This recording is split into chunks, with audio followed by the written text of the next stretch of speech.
The Front Row Back Row podcast is a show where two grad school buddies discuss physical therapy entrepreneurship.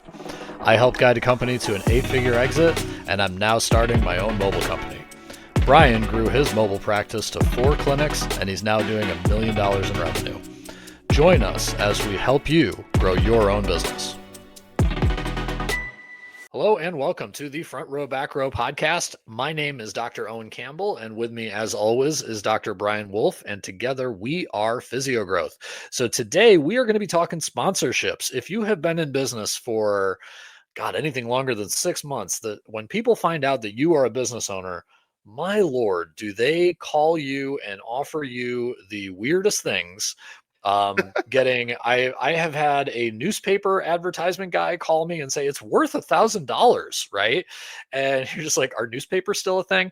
All the way up to you can sponsor. For me, I'm as most of our listeners know, I specialize in golfers. So, junior golf associations, big time stuff where you can really drop a lot of money.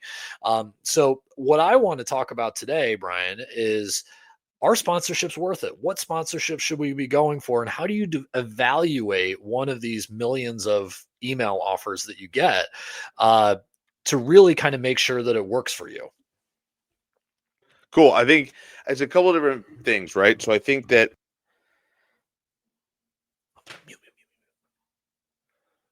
sorry, my bad. I was muted. I'll have to edit that. A couple different things, and then Brian goes. Yeah, exactly. So I think one of the things that's important is to also understand what the sponsorships are doing, right? So, it's funny. I was just talking with some of my people in the past about like different ads and different things we run. So whether it's paid advertising, this all falls under paid advertising, what you just said, right? Sponsorships are that.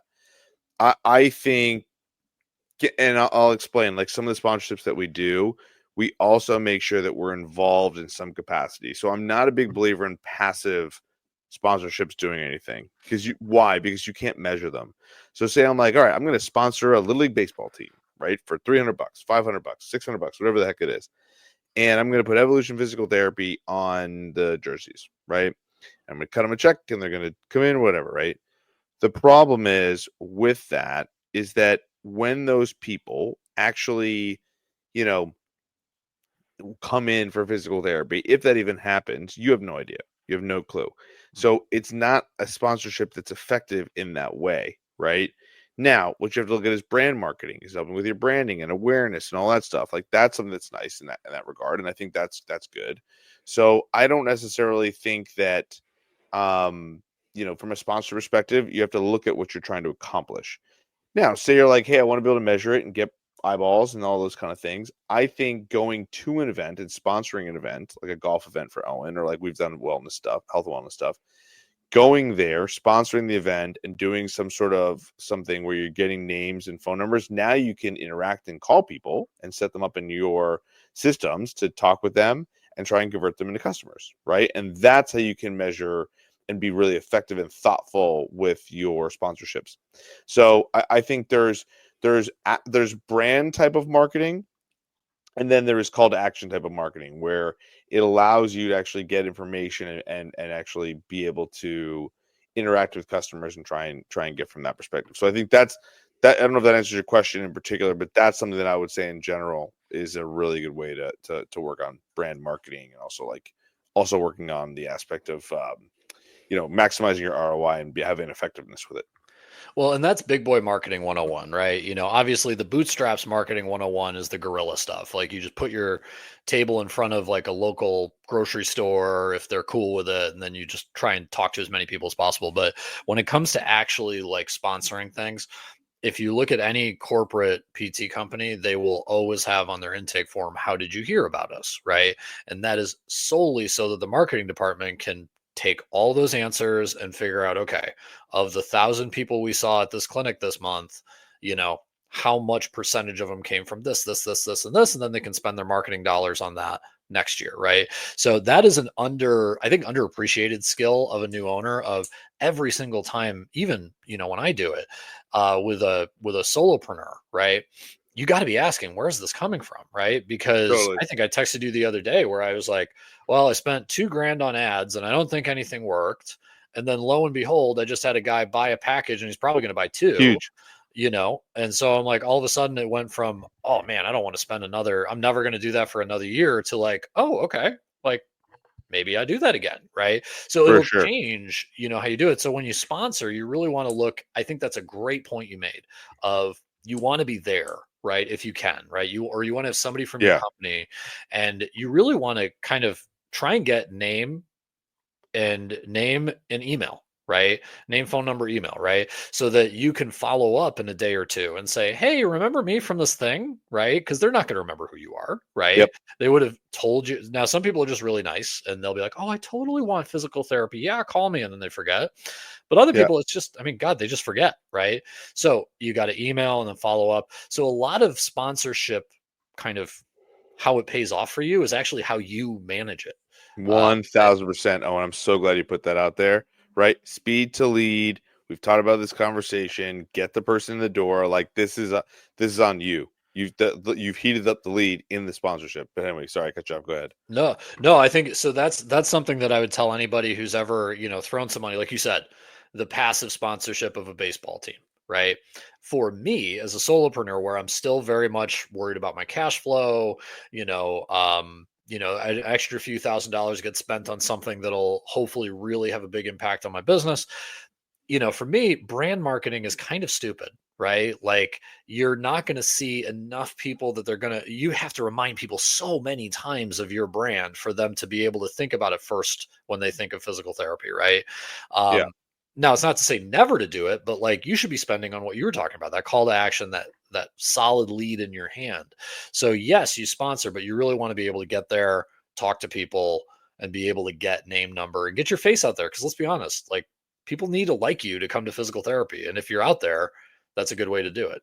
100%. I think the key being is, I would say to Owen real quick, right? And Owen, I think you said that he bought a package from you and then he's going to re-up again, Yeah, probably. Yeah. And right? then he's So going to send his father-in-law and like bingo. all this So other then, stuff. so then that $2,000 made Owen 3,000 plus then the word of mouth, like the word of mouth down the road. Right now, my father-in-law now it's 4,500. Now it's 6,000, and at that point, so by the way, for those people that don't think that paid advertising works, you should join Physio Growth and learn what Owen just learned, and that will. Mhm. If you did what Owen just did with one successful ad, it got 2 customers, it would pay for Physio Growth what for the next 3 years, Oh, right? dude, the It's emotional swings that right. I had in the last 3 months of Yeah, I'm taking out a credit card. I'm putting $1,000 down on black, right? yeah, And I yeah, took out like a zero interest one for 6 months. So I knew that if it completely failed, I could pay it back, right? And then I was texting Brian. I was like, oh God, okay, this is great. I did everything you said, but like I didn't get a single league. This sucks, right? yeah. And then for a month, I was like, I'm never doing I that get it. again. Projecting out my next few quarters without a single paid advertising dollar and blah blah blah. And then now this comes on, and I'm like, oh, well, he's Yeah, got a father-in-law who wants it. He's a member of a country club and like all this other stuff. And I'm like, oh my God, like that completely Ye- changed your tune. And that's the small sample size issue, yes, right? Not just of paid ads, but also sponsorships, right? I might have nobody who signs up for me after I do like some business expo or whatever. But if in a year someone's like, you know what, I saved your card and now we do have the problem you said you would solve, and I sign up like a corporate wellness package for somebody who has like 100 employees, hey, whatever. Great. yeah. It's you're not operating. Sometimes you have to extend your timeline out.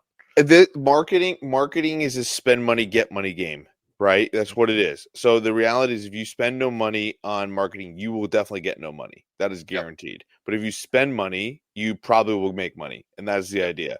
The question between good marketers and bad marketers is how much money will you make? Bad marketers spend 1,000, make 100. Great marketers, right? Well, good marketers spend 1,000, get 1,000, maybe 1,500. Great marketers do 1,000, spend 1,000, get 3,000. Amazing marketers obviously do better. So the idea behind this whole concept is trying to spend money to make money. That's what paid advertising is. And so the answer to a lot of sponsorships is how are you going to leverage your time? How are you going to leverage your money to make more money? But what I love that what you said, Owen, is so many people will spend a sponsorship, not go to the event, not follow up with the people, and be like, oh, paid advertising doesn't work. Is it really paid advertising, or did you not have a good system set up to leverage the money that you had? I would argue it's probably because you're not spending enough on marketing. Because Yep. if you spent money on just sponsoring a team and expected it just to like come back to you, it means it probably wasn't enough money to be meaningful to you. You spend $3,000 a month or 4,000, 5,000, 8,000, 10,000, however much it is, right? I promise you'll spend more time following up with those leads and figuring out if it's freaking working or not, right? Yeah. So that's why, to me, a lot of people need to spend more specific time on how to build more of a marketing funnel, how to work it, how to leverage it, those kind of things. So I think that's super important from a sponsorship perspective. Yeah, and if you like this information, if you think this is helpful, it's going to be something that you can use tomorrow. Share it with a friend, right? We want to grow this podcast. We want to help other business owners, specifically PT business owners, get more money so that we can have a bigger seat at the table. Maybe negotiate some of those insurance rates so that we're not all running to cash pay. Those types of things. So the thing that I think, and I mean, we kind of come back to this a lot, but I think it bears repeating, is that these things work. Like, yeah, man. People, other companies wouldn't be spending this money if it didn't return for them. Totally. But I think the important point you made is like, it's all about the practitioner, right? Not the practice so much, right? And we know this in physical therapy. Why do we start our own business? Because we think PT is great, but it's also not done as well as it could be because we're awesome at it. So we're going to start our own company, right? For sure. The same thing I think goes for sponsorships. Like I look at it this way. So I had a friend who had a table at one of these business expos, and sorry if my dogs are barking like crazy. No, you're good. You're good. All right. We hear them, but we love them anyway. But I had this table, and the guy was like, you know what? I can't make it. It's my boss's table. Screw it. It's yours. So I set up with my PT stuff, and I just talked corporate wellness to a bunch of business owners, right? So in my head, I'm thinking, hey, free money. This is great, right? But I got fortunate. But let's say one of those turns into a corporate wellness patient or a client, right? And I get 100 people. My God, I'm going to be going to these business expos forever, right? So like it's hard because you can't see the future, but you have to look at it and say, people who are bigger than me, who are farther down the path than me, they're all doing this, right? 100%. What are the people ahead of me doing? Where do I want to go? And you just have to trust that it's going to work. Yeah. I mean, look, it was the best pitch that Owen just made for any type of mentorship. The reality of why I started doing it was I found people that are a few steps ahead of me that were doing it, that I wanted to be like, and they were doing this. So I learned how to do it with them. Right. That's that simple. If you want to learn paid advertising, join our Physio Growth group and we will literally teach you how to do it. It's that simple. So again, it's pretty simple. Again, if you guys like this podcast, please click follow. We again, we do this for fun and something that we love to create a following and help more people. So if you're interested in more learning about paid advertising and sponsorships and how to actually leverage this stuff and make money, would love to chat with you. I'll end it with this. If you're a physical therapist listening to this, that's like, I'm interested in, I'll explain, because I have an employee who's going to golf events, and I'm coaching him through how to go to golf events and get more golfers. I can promise you, if he starts bringing in a buttload of people, I'm going to pay him more money. Anytime you can learn how to bring patients or clients into a business, you will get more money. You will earn more money. So you're a valuable skill. So if Physio Growth, you may not even be a practice owner. You may just want to be able to build your own career, and that's something we can help with mentorship as well. So give him my number. We can talk golf. I know, right, man. I love it. All right, dude. Cool. We are out. Have a good one. You too. See ya. See ya.